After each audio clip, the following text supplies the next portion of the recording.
I am back to talk about metabolism testing. As I've said this for a while now, I feel that there's too much emphasis on your VO2 max. Yes, it is an important number to know for longevity markers, but it's just one piece of the puzzle, one piece of information we need to figure out how you can be your best self in the future. We want to look at a holistic approach, zoom out before we zoom in, and figure out what is best for you by testing and not guessing and doing the proper assessments to figure out your personalized program. Now, I do own PNOE Metabolism Testing cart, and I will share with you slides I put together to explain it all to you. So let's hit this slideshow presentation and see if you have any questions, as I can't see with the lighting in here. So slideshow, current slide. All right. So on the presentation today, we're going to talk about what we get from RMR, resting metabolic rate, and an AMR, active metabolism rate test. And then I look at the data. We get a report from the company PNOE, and then I look at the data as well as nutritional therapy and take form. What are you doing now? What are your goals? What are your struggles? What are you striving for? What do we identify with an investigation as your areas of opportunity? What's holding you back from being your best self? So we want everything in balance. Homeostasis, the Goldilocks effect. So if we go into the right button here on my slides. Why can I not change slides? Problem with the glass house is that I can't see anything, even though it's cloudy out today. So let's dive into what is resting metabolism. What do we do as we measure? How do we measure? How do we figure out these numbers? So in metabolism testing, we can learn about how many calories you burn a day, and then figure out your total calories you need with or without exercise. We're measuring with the face mask on at rest and during exercise your oxygen in, so your VO2 and carbon dioxide out, what you exhale. And that can help us get a lot of information as fat to carbohydrate usage. So we look at the respiratory exchange ratio. The ratio of your oxygen in and carbon dioxide out can help determine your fat and carbohydrate usage. We can get your RMR test, or not test, but your number, how many calories you burn a day in the test to figure out, is your metabolism fast, slow, or optimal for your height, weight, age, gender. And then we can also measure your nervous system. I use a polar heart rate monitor, and we're measuring your heart rate variability for the 10-minute or so test. Sometimes I go 15 minutes because people do not relax right away when we start this test because they have a face mask on and they need to actually be quiet and still. And that's a struggle, believe it or not, for a lot of people to just shut it down for a bit. Now, when we're measuring active metabolism, we're getting all this information, and then we can correlate this with your active metabolism test. So in the exercise test, we're going to measure your fuel source, so that oxygen in, carbon dioxide out, respiratory exchange ratio. What fuel source are you burning at various intensities? And then we can look at different numbers, and also we're measuring your breath. So part of metabolism testing, as you are wearing a mask and we're measuring what you're breathing in and breathing out, will of course be a breath analysis. So we will get different markers on how well are you breathing at rest and during exercise. How efficient are you using that breath? And do you not get enough in? Maybe we get clues towards poor breathing patterns. Maybe you're not getting enough oxygen to the brain, maybe you're hyperventilating, and more. When we do the exercise test, we're doing a warm up, your main set, and a warm down. So we're measuring how well are you burning fat for fuel versus carbohydrates at the warm up stage to zone 1. And then post exercise, after we reach your VO2 peak and your peak heart rate, what happens after that? Are you shifting back to fat at all? So how is your metabolic flexibility? How's your recovery rate? How fast has your heart rate come down from that peak? Come down to, say, whatever zone one is for you. How long does that take you? And when we are burning carbohydrates at that high top heart rate, when we finish their main set of the test, how fast or how long does it take you to see any little bit of fat being used? Again, as I said, the RER exchange ratio, we're looking at that. So definitions that you'll get in testing that I feel that's helpful to understand, or at least I always want to understand the why of everything. Just don't tell me something, but explain it to me a little deeper level. Mitochondria capacity, we've gone over before, but this is the ability of the mitochondria to create ATP. Remember, ATP is your energy currency of your body, of your cells. Mitochondria density is the number of mitochondria in a cell itself. And then the activity of enzymes involved in the electron transport chain we want to look at. We've discussed a lot about how do we create new mitochondria. The process of new mitochondria formed in the cell is called mitochondria biogenesis. And then mitochondria efficiency. How efficient are these mitochondria that we do have converting fuel as fat and carbohydrates into ATP? So we need to understand when we get the report, we'll see mitochondria capacity, mitochondria density, efficiency. Then we get more clues to figure out, okay, how do I need to work on improving my VO2 peak, my VO2 max? What do I need to do? What's holding me back from being my best self and being our future self, best self in the future is what I am striving to be. So striving to thrive and not struggle when we're older. We talked again about metabolic efficiency. How does PNOE measure this? By the oxygen in and carbon dioxide out, we can tell the fat to carbohydrates. So metabolically efficient person burns fat more efficiently at rest or at low intensity than somebody else that burns probably more carbohydrates. Now, metabolic flexibility, again, you've heard a lot about, but that's tracking your ability to switch between fat to carbohydrates based on activity level. As I said, we'll measure that in the resting test, but then the exercise test more so as we're going the warm up to the main set where we increase intensity to the warm down, measure recovery. Do we see some switching of your fuel source? A metabolically inefficient person, we might see their warm up. They don't ever get to the RER ratio that we're looking at. So we'll talk about that later. Metabolic health, what does that mean? We talk about metabolic health is crucial for overall well-being, disease, chronic disease prevention, longevity, improving how we age, looking at our health, weight loss, or rather our body composition. I like to think of weight loss more your muscle health. How much muscle do you have in relationship to fat? Energy, and how well your body converts food into energy to be used for immediate use, or is it storing it for later? Now, to track how well you burn fat, how efficient you are burning fat, when we do PNOE testing, we're looking at your respiratory metabolism rate, respiratory RMR. This gives you actionable items when we do your analysis into how metabolically healthy are you today. Remember, it's just a snapshot of that day, that moment we did this test. How are you right now?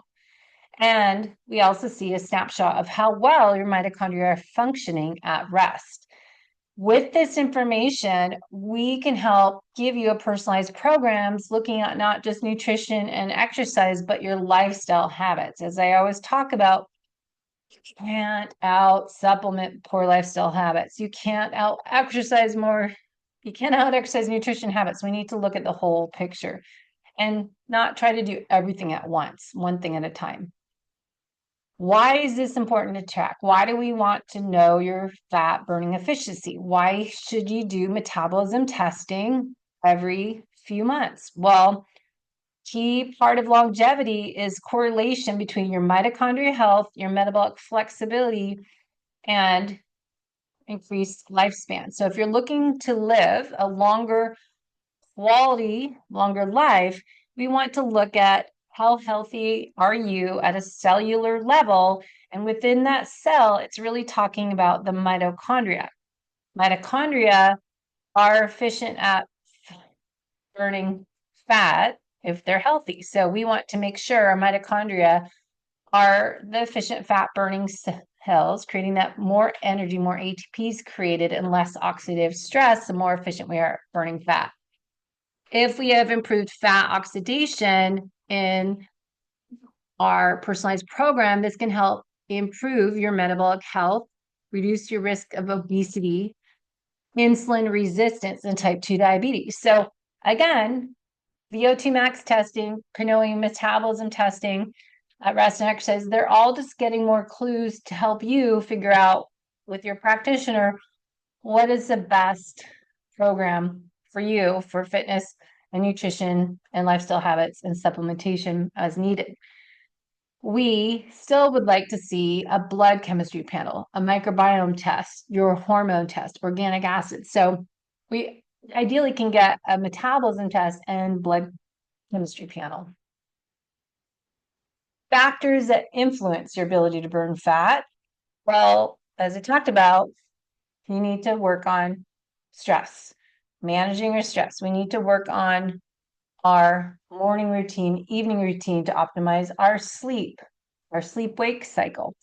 We want to work on nutrient dense food plan that we're reducing toxins, we're improving our environment. There's a lot of factors that impact our ability to burn fat. So when I see on your report, you are poor at fat burning, at rest, and at low intensities in the exercise test, that gives me clues to investigate a little bit deeper on why is that.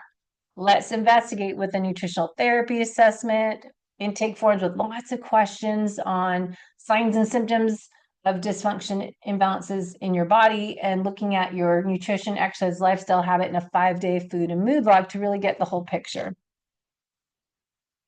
Now, why does it come down to the mitochondria?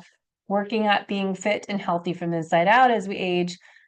We can go down this rabbit hole, but I'll skip through this today so we can get to the main markers on the metabolism testing that we look at in the report. But if you're curious, you can push pause and read this slide.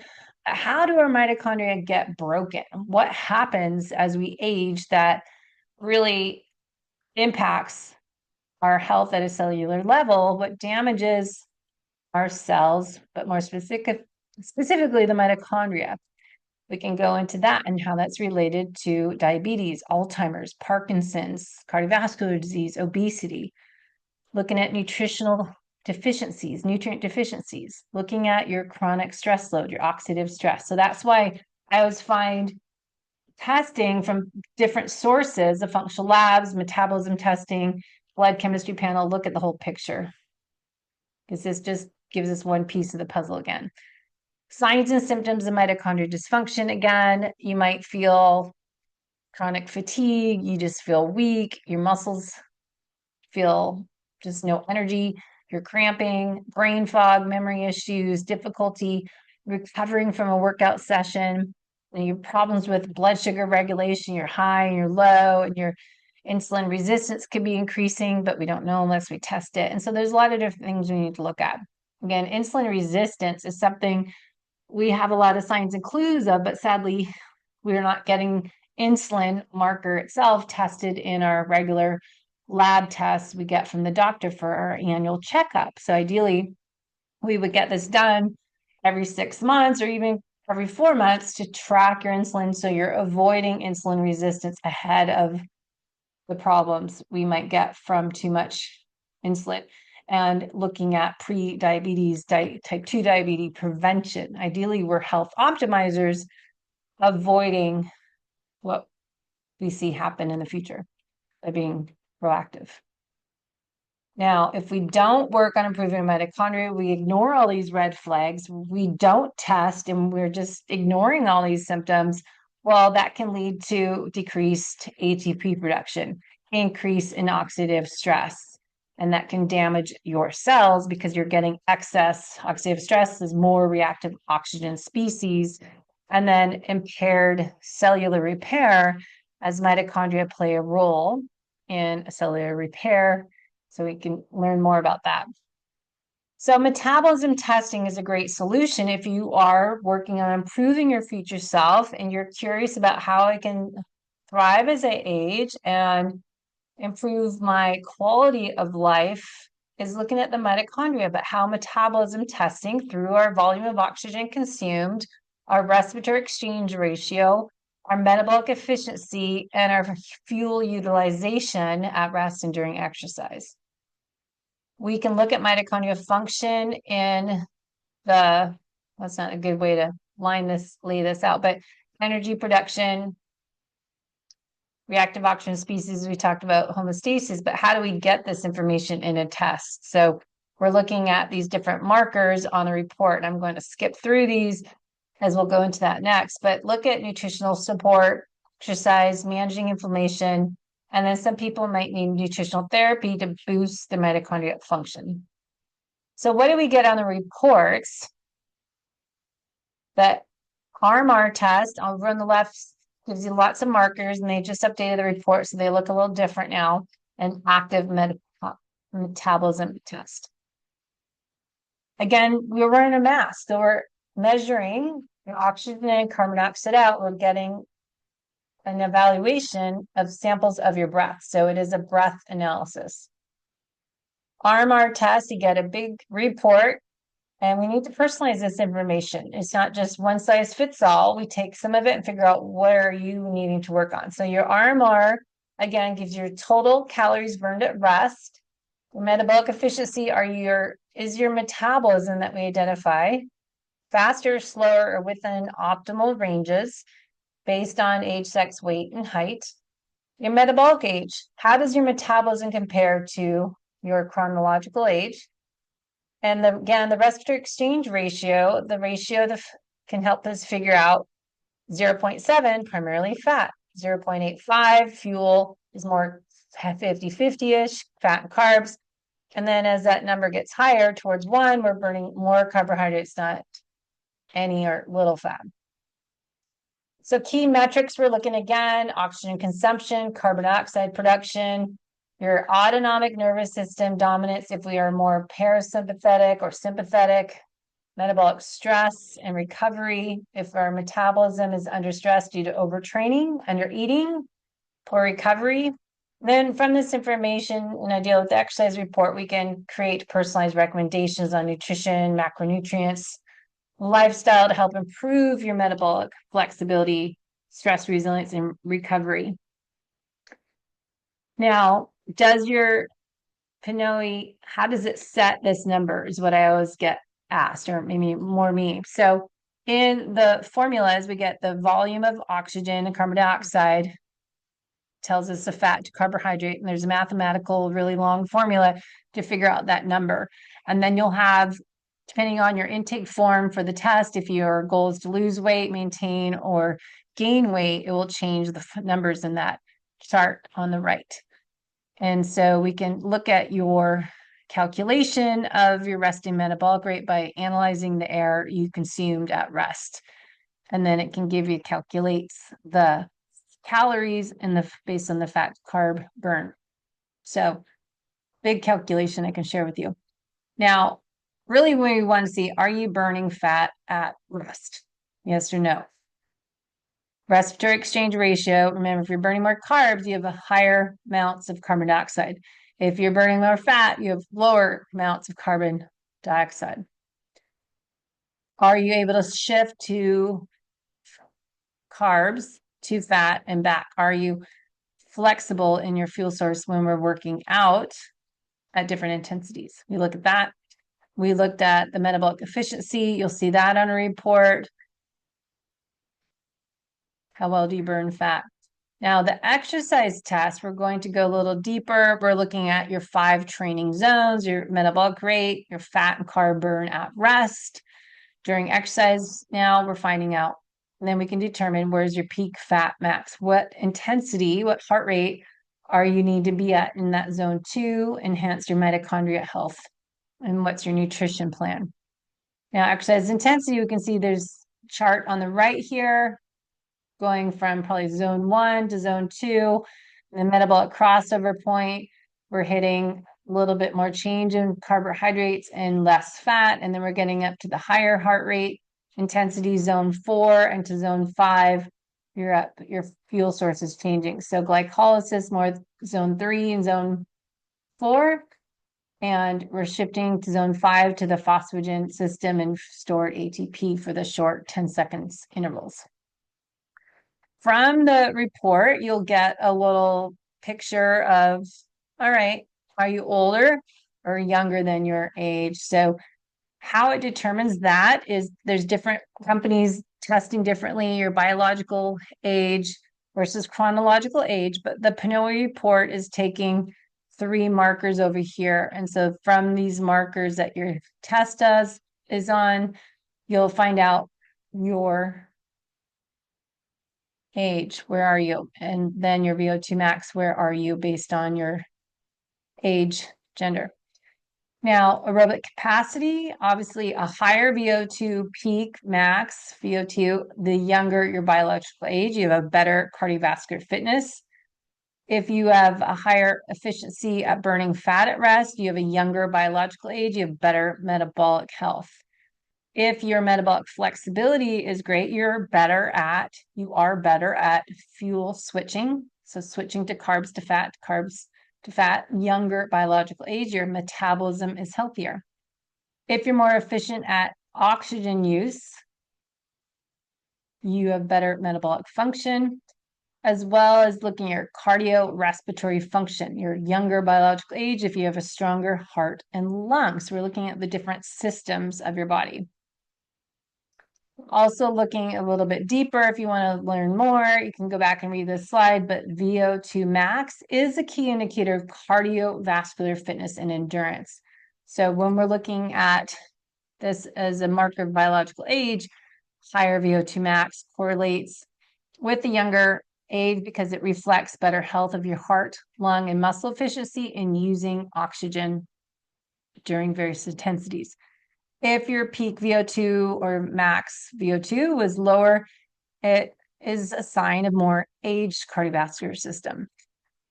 When we talk about your metabolic efficiency using fat at lower intensity, this tends to have a younger biological age because you're less reliant on carbohydrates and probably gives us clues towards insulin sensitivity, and that will relate to reducing chronic diseases.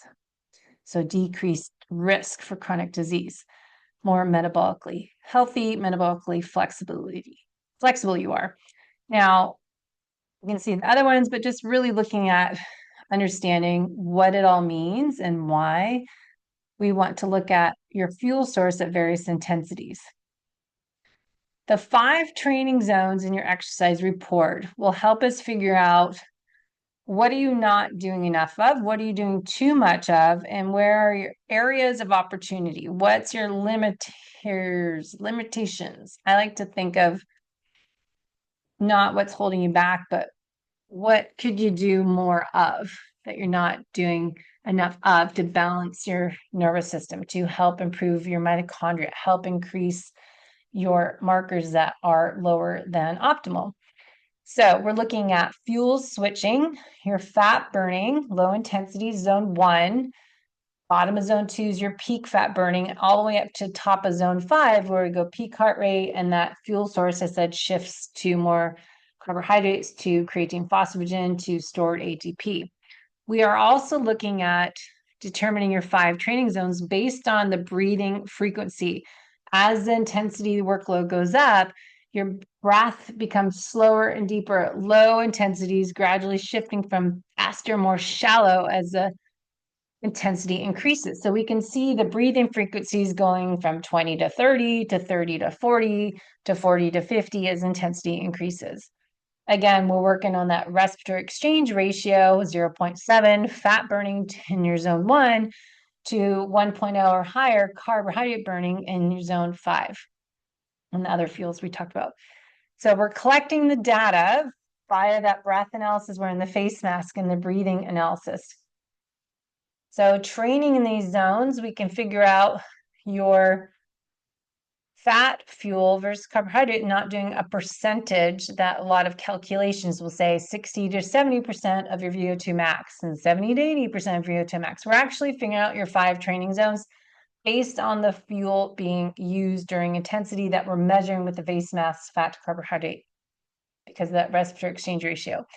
We do not need to measure your lactate because lactate testing to figure out your lactate threshold is talked about because it's easy to do when you're not having access to a metabolic testing cart as PNOE. Because you hear, as Peter Attia discusses often in his book and podcast, that your peak, your lactate at say 2 millimoles or under, that's going to be your zone 2.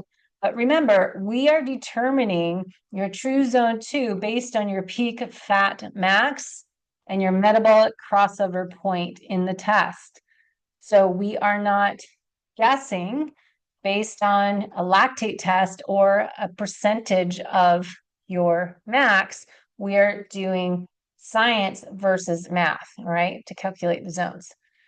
Now, there are benefits in each zone, so we're testing and not guessing again, as I already said, how we can figure out where you are now, and then how are we going to improve it. So if you are curious of your VO2 max, your VO2 peak, I'd rather say, because you always can go harder, especially your first test, you don't know how it feels at that high end, that we need to figure out, here's my number now, but how am I going to get there and improve? The 5 training zones we create and the whole testing report, we can identify your limitations, what's holding you back, and then figure out personalization to improve that VO2 max, the next number.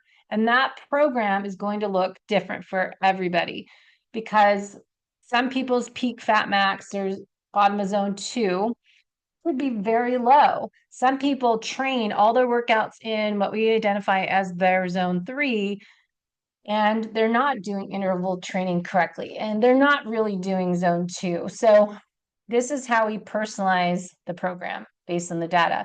So we get zone 1, and then we find zone 2, and then we figure out how do we need to improve this person's markers.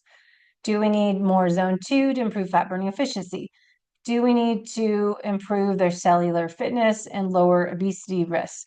Do we need to spend time each week, maybe twice a week, in zone 4 or 5 interval training, going up high and then coming down to zone 1, doing proper true interval training to increase their VO2 max, to improve testosterone levels, to enhance lung function? Most people, as I say all the time, do not do interval training properly. They don't recover into zone 1 and go back up. They're just coming down to zone 3, coming back up. So they're not going all out sprints. And sprint training is 10 to 30 to 45 seconds. Zone 4 interval training, more HIIT, is 1 to 4 minutes and then back down. So we've talked about that many episodes. So what are we looking at?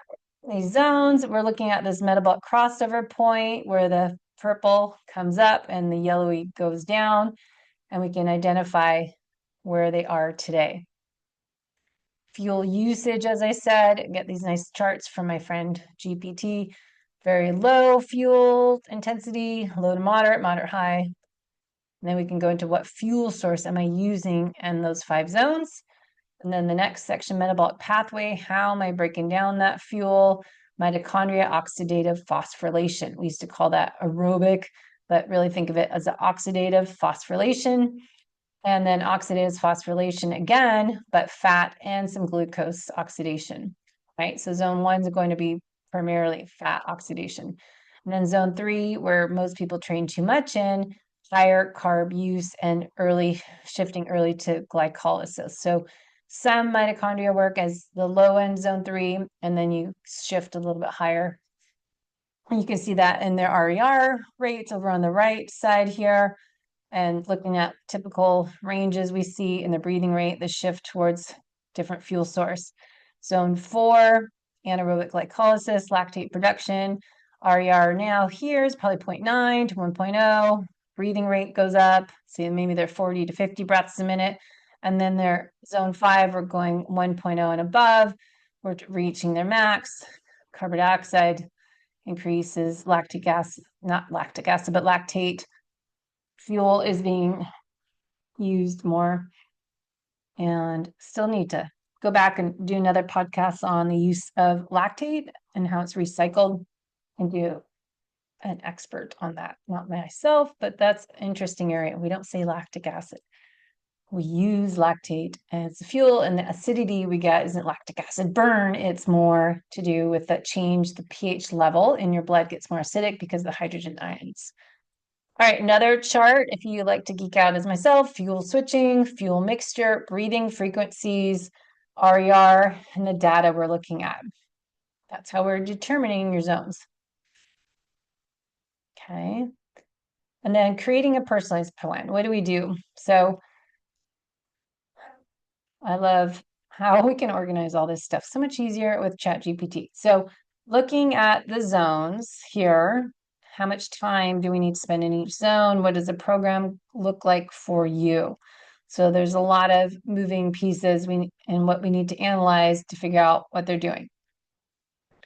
To create a customized training plan that aligns with your metabolism. Remember, that is where you are in the day we tested you. So you want to be rested, you want to have good sleep, you want to have your stress under control, or we just get a snapshot of, here, this is how life is, this is where I am in life, and figure out a plan. Now we need to look at nutrition, your exercise, supplement. What's your lifestyle habits? Do we need to boost your mitochondria naturally, or when do we see clues that we need more mitochondria support? As I talked about, AMPK pathways versus mTOR, and looking at AMPK supplements and more for mitochondria fueling. If your goal is longevity versus performance or fat loss, that will kind of change how we take this information and create a workout program. Also, I always meet the client where they are at on their journey. So if they don't really enjoy exercising, we need to be creative and establish the minimal effective dose, figure out the best time of day, and create that best scenario so they enjoy exercising and what modality that is. I don't like to work out inside. To me, it's kind of rainy today. I'd rather go run in drizzled rain or even walk than do cardio stuff indoors in a gym with windows. I need to have fresh air. So it depends. I thrive in the outdoors. And I've learned that about myself. When I'm in a closed space without any ventilation, I just struggle and it gives me a headache too. All right, so here's what we might look at: how much time strength training versus interval training versus cardio training. And what does that even mean for you? When we say cardio training, again, most people do not do zone 2. They're not working at peak fat. They're usually up in zone 3, not helping their mitochondria. And this is really important for people that are working in metabolic health in their mitochondria, as well as endurance athletes. If you're training for an event that is going to be 2 hours or more, you need to be the most efficient at burning fat and getting faster and faster at those heart rates where you're metabolizing fat as your main fuel source.